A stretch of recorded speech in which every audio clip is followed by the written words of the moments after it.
Hello, அனைவருக்கும் வணக்கம். இது சிஸ்லிஸ் கிச்சன். இந்த வாரம் நான் செய்ய போகிறது ப்ரான்ஸ் பிரியாணி. அதுக்கு தேவையான பொருட்கள்: ப்ரான்ஸ், பாசுமதி அரிசி, பால், குங்குமப்பூ, தயிர், தக்காளி, வெங்காயம், லைம், சோம்பு, பட்டை, லவங்கம், ஏலக்கி, பூண்டு, பச்சை மிளகா, புதினா, கொத்தமல்லி, கரம் மசாலா, உப்பு, மிளகாத்தூள், தனியாத்தூள், மஞ்சள் தூள், கொஞ்சம் சோம்புத்தூள். இவ்வளோதான் இதுக்கு தேவையான பொருட்கள்.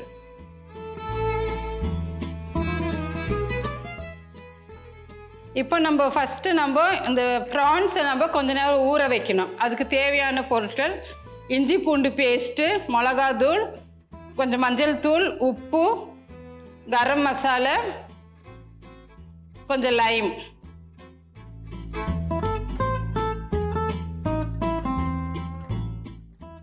இதை நல்லா கொஞ்ச நேரம் கலக்கி ஒரு அரை ஹவர் இதை ஊற வச்சிடலாம்.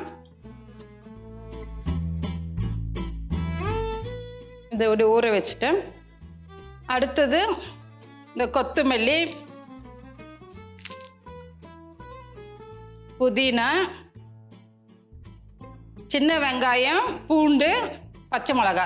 பச்சை மிளகா ஒரு 4 தான் நான் போட்டிருக்கிறேன். ஜாஸ்தி காரம் வேண்டாம்.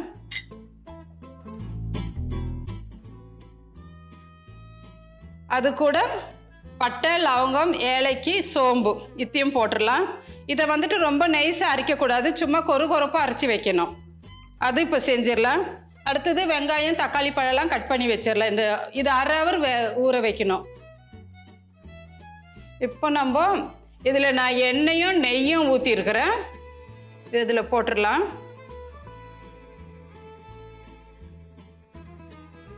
இப்போ இந்த ப்ரான்ஸை இதில் ஃபஸ்ட்டு இந்த எண்ணெயில் போட்டுடலாம். ஒரு 2 நிமிஷம் இது வதக்கிடலாம். அப்போ அந்த பச்சை ஸ்மெல்லு போயிடும்.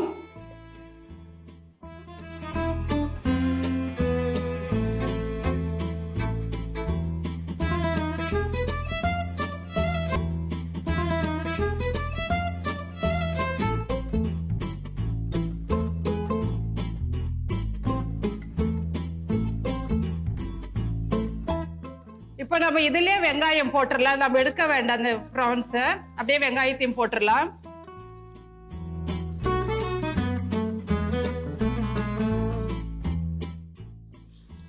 இப்போ நம்ம இந்த மசாலையை போட்டுடலாம். நம்ம அரைச்சதுன்னா சும்மா நசுக்குந்து, அது அதிகம் ரொம்ப நைஸாக அரைக்கக்கூடாது. கொரப்பாக அரைச்சி வச்சிருக்கிறேன் இல்லைங்களா, அதை இதில் போட்டுடலாம்.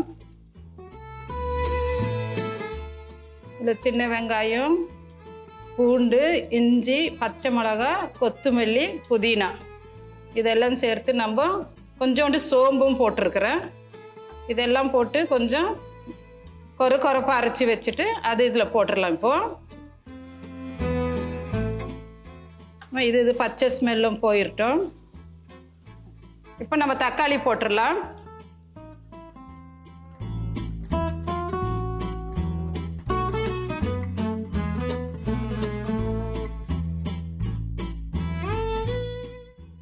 இப்போ நம்ம மிளகாத்தூள், தனியாத்தூள், மஞ்சள் தூள் போட்டுடலாம்.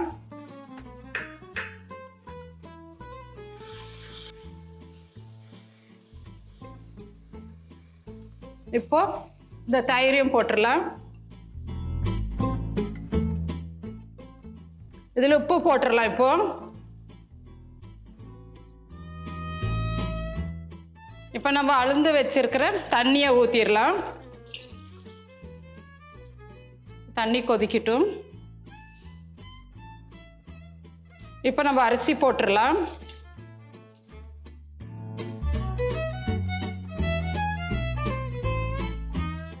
இப்போ நம்ம பாலில் கலக்கி வச்சுருந்தோம் இல்லைங்களா, இந்த குங்குமப்பூ இத்தையும் அதில் போட்டுடலாம்.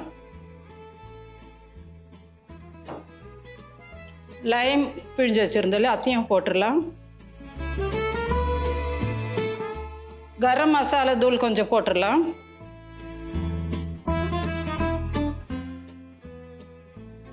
மேலே கொஞ்சம் கொத்தமல்லி, புதினா போட்டு வச்சுட்டேன். இப்போ நம்ம இதெல்லாம் போட்டு மூடி வச்சுருக்கிறோம். இதில் ஒரு விசில் வந்தால் நம்ம சாதாரண குக்கரில் வைக்கிற மாதிரி தான், ஒரு விசில் வந்தால் ஆஃப் பண்ணிடலாம். ப்ரான்ஸ் பிரியாணி தயார். இது வந்துட்டு சிலர் வந்து வெங்காயம் ஸ்லைஸாக கட் பண்ணி எண்ணெயில் வறுத்து அது மேலே கார்னிஷ் மாதிரி போடுவாங்க, சிலர் முந்திரி பருப்பு போடுவாங்க. ஆனால் நான் அது எதுவுமே போடலை. ஏன்னாக்கா இது ப்ரான்ஸ் பிரியாணி இல்லைங்களா, அதனால் நான் அது எதுவுமே போடலை. அதே மாதிரி அரிசி வந்துட்டு நம்ம 1 கிளாஸ் அரிசிக்கு 1.25 கிளாஸ் தண்ணி தான் எடுக்கணும். ஜாஸ்தி தண்ணி எடுத்துட்டாக்கா சாதம் குழஞ்சிடும். அதனால் எப்போவுமே நீங்கள் பாருங்கள், ஏன்னா மசாலையிலே நம்ம தண்ணி கொஞ்சம் விடுறோம் இல்லைங்களா, அதனால் 1 கிளாஸ்க்கு 1.25 கிளாஸ் தண்ணி போதும். அவ்வளோதான். செஞ்சு பாருங்கள், ஈஸ்டருக்கு புதுசாக இருக்கும், புது ரெசிபி. எல்லோரும் செஞ்சு பார்க்குவீங்கன்னு நம்புகிறேன் நான். நன்றி.